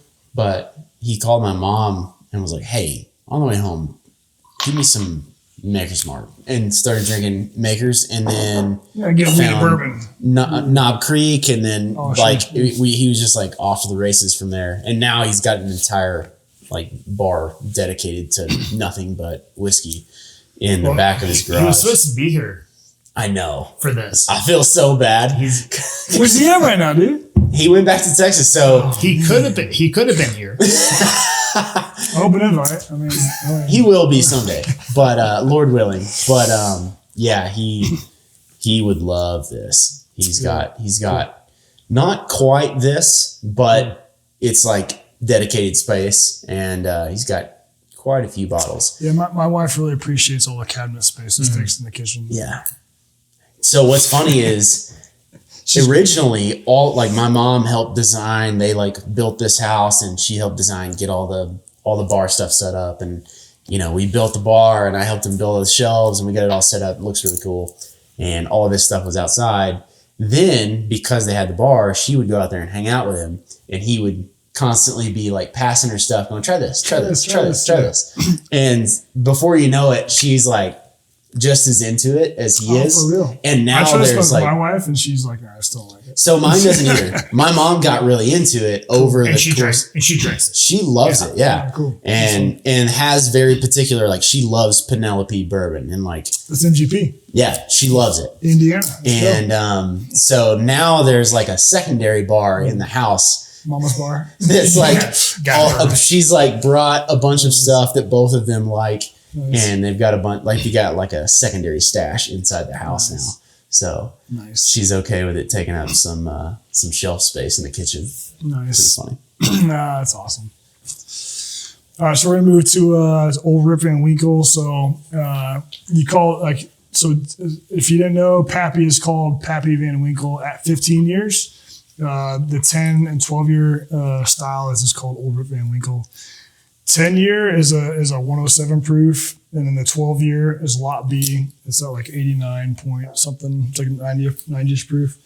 Most of us guys who like bourbon, I think the 10 year is better because of higher proof than the 12 year.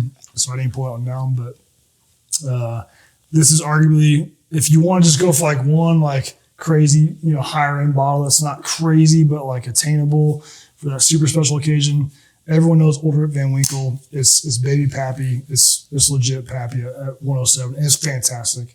And you're talking, less than $1,000, a little bit less than $1,000. You can pick that bottle up secondary. But you don't call it Pappy. That's right. It's Old Rip Van Winkle. Okay. That's right. Not until 15 year can you truly call it Pappy. Okay. Yeah. So read the label. And 10 year, then 12 year Lot B are both specifically Old Rip Van Winkle, and then Pappy Van Winkle starts at 15. It should get the same moniker at 20 and 23. I kind of mix these up a little bit, but we talk about William LaRue here in a second too. So this is wheat and mash bill. Starts with all the Wellers are the same mash bill, but a different flavor profile. I think you'll see that clearly too. Pappy's and Van Winkles are still on a different level. And this is like legit like cherry, colas. Some people get like those kind of flavors. It's so drastically different than that King of Kentucky.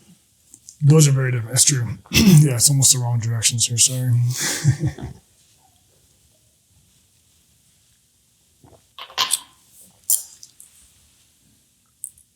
Yep.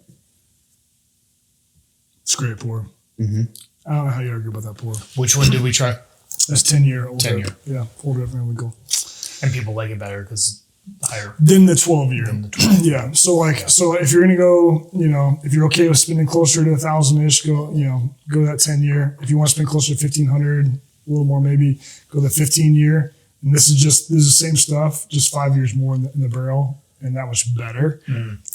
We kind of in our nerd bourbon circles, that's like kind of like the North Star. The 15 year Pappy. Yeah. If you start tasting something like that's almost the best I've ever had, you go back to 15 year Pappy in our circle, and that's like the reset. Like 15 year Pappy still has it. Yeah. Kind of Reset the perspective. Yeah. Have you had any of the one of the coolest ones that we've tried is the Joseph Magnus, the cigar blend? I don't know what's that. It's very, very good. Match up. I don't know if it matches up, but it's much higher proofed. So it's cigar blend? Cigar blend is the Joseph I've had Magnus. Pappy cigars. They're pretty good. I haven't had a Pappy cigar.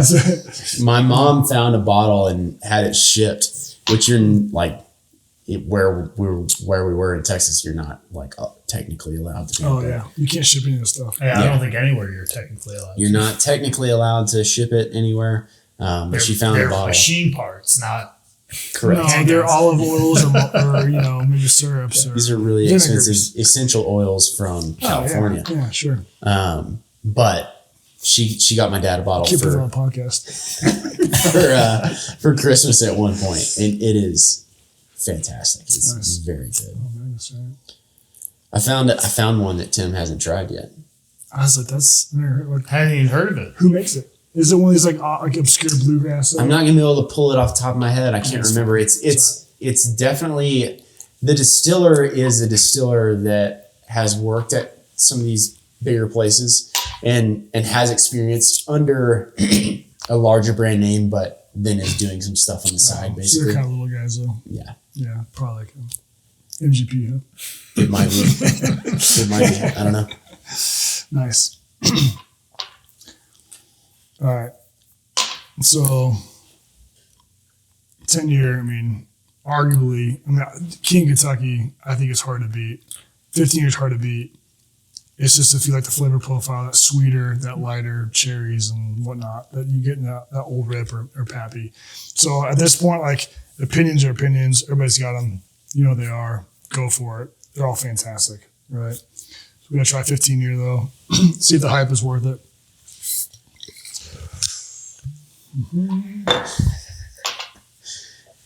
It's cool to see someone who like has this stuff still get super excited about it Dude, every it's good time. bourbon, man.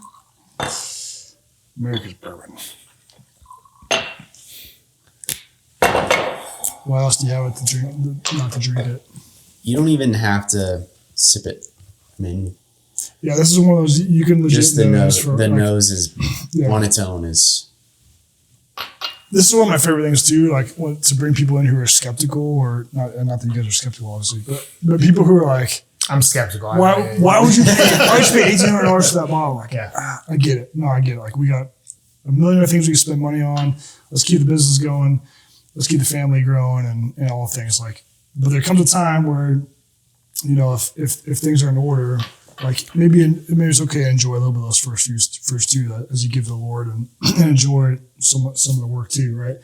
And this is one of those things where, like, as you go through the different profiles and all different bottles, you can see why there's such an appreciation for something that's such a high end, expensive, stupid bottle that shouldn't be that much. It still shouldn't be that much, but you can see, you can at least have an appreciation for it. Well, even you think about our community, I don't know how many times I've come over here and you've done exactly the same thing, like incredibly generous and like you love this and want to share it with other people, and like it's a fun experience, like and you get to share that with people, you know, your in your community that you're friends with, and that's a cool thing. It's also not some like kitschy, like trendy kind of. I don't know. It's not like you went and bought something just to show off the flash of it. Like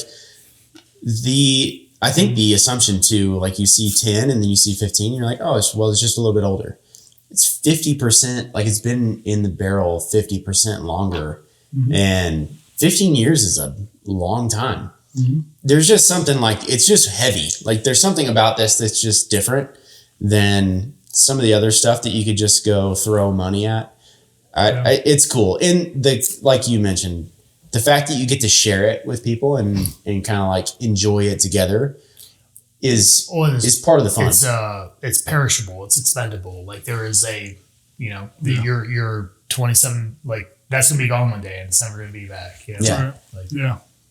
Well, yeah, and if you think back to like even, let's be honest, like I grew up with an awesome, like my parents are amazing, love my family, missionary kid, pastor's kid, but like we were like teetotalers, right? Like no alcohol in the house, but Dad's got a super cool story, like how God saved him out of alcoholism and drug use and found the Lord in a white top tent meeting from Billy Graham style when he's 26 years old, right? And he's had an amazing life since then, amazing family.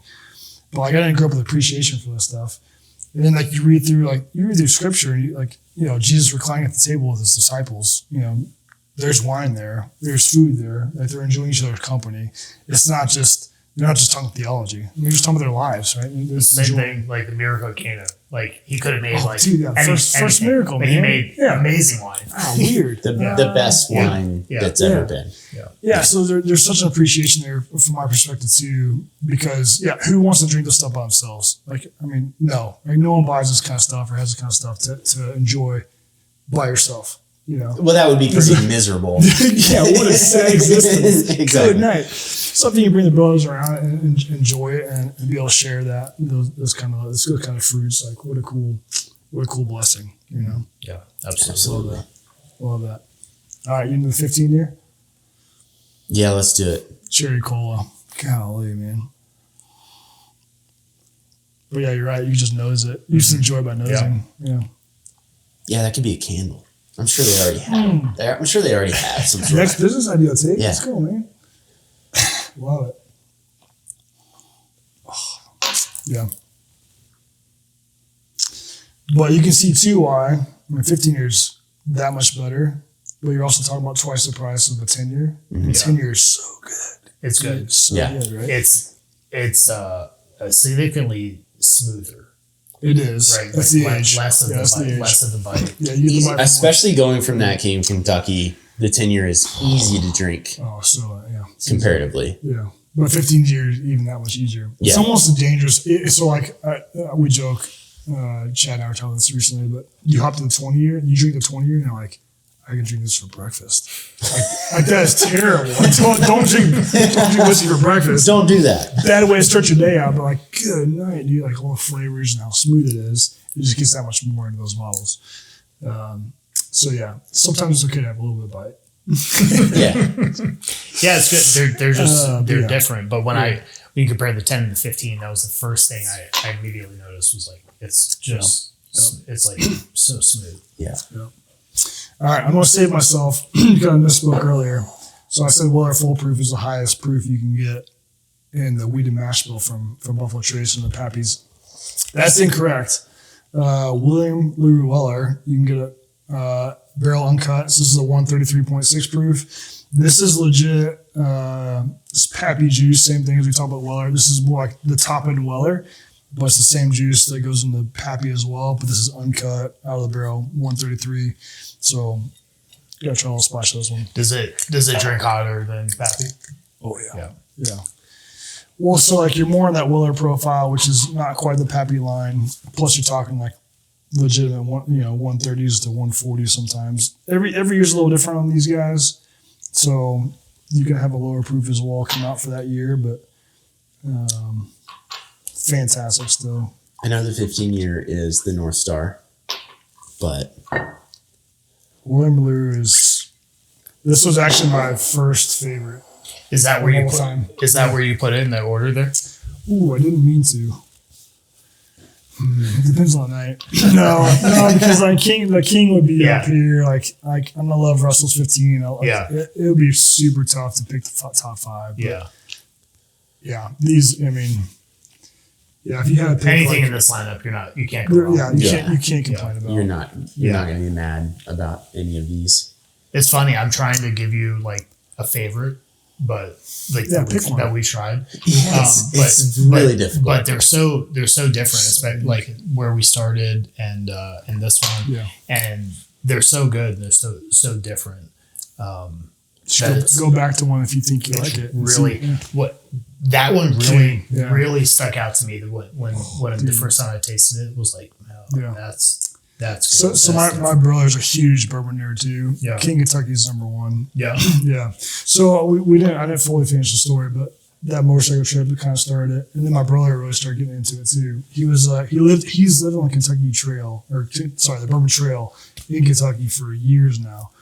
And I was at his house probably 5 or 6 years ago, and he had a bottle of 10-year-old Rip on his shelf, and I was like, "Where'd you get that?" And it was from a deal that he had done with somebody who traded for him. He's like, "I'm not a bourbon guy." I'm like, "I know, like I knew that about my brother." He's like a clear mixed drinks kind of guy at the time. Yeah. So I was making fun of him. And I was like, as one does. He's like he's the best man at my wedding. Like my little brother, he's awesome. And so I'm making fun of him. And then not long after that, somebody gives him a Four Roses, just a standard small batch. And he was like, "Yeah, I'm gonna try that." I'm like, "Yeah, it's pretty good." So we drank it, and he's like, "It's okay, it's pretty good." And so we started talking about it. And so he starts working into this, but like he's got this obsessive personality that I have. He starts going gangbusters. He gets into all the bourbon stuff. And so now today, he's like the bourbon guy too in Kentucky, where he'll do the hunts, he'll find the things, he's following the forums to find what he can. Yeah. But yeah, King Kentucky, like he's really well versed now as well and all stuff. And He and his wife love King Kentucky as well. So for what it's worth, it's pretty fantastic. It's pretty good. Yeah. It's the most unique out of this lineup that we've tried. Mm-hmm. Cherry cola is right on 50. Oh, dude, That's Sweet exactly, cherry exactly cola. right. No one else has those cherries flavors in, which is what's so unique to them and why people like it so much as well. Really unique. Yeah. But William LaRue, right? I mean, this is like on steroids. Yeah. So this is one of those bourbons like where you could take a little bit of water, drop it in there because it's a touch hot, right? Yeah. But those flavors it's are all definitely there. higher proof than some of the other ones, but The flavors are all there. You drop it in there and see if you taste the same thing that you tasted before. You won't taste it, but spoiler. But it does open up some different notes. It's pretty fantastic. because you've tried it. Yeah. It's like one of those tests Yeah. where you're like, oh, that's so different. Like, you're just full of crap. Yeah. Weird. Well, guys, I don't know if we're going to get any better than that. We'll probably wrap it up here. We will we'll talk about some Infinity bottles in the after hours coming up here soon. So stick around for that. If you haven't checked out the Patreon, definitely go check out the Patreon. Thank you so much to Mr. Tim Six for inviting us into his home and sharing all of his good stuff with us. We really appreciate it. Hopefully we'll get some good questions out of this because I'm sure there will be some follow-up stuff. We went through a lot. There's in no this controversy episode. here on what's the best. No controversy at all. If you saw a bottle in here that you've tried before and it's your favorite, then definitely let us know. But as always, stay frosty, fight the good fight, act like men.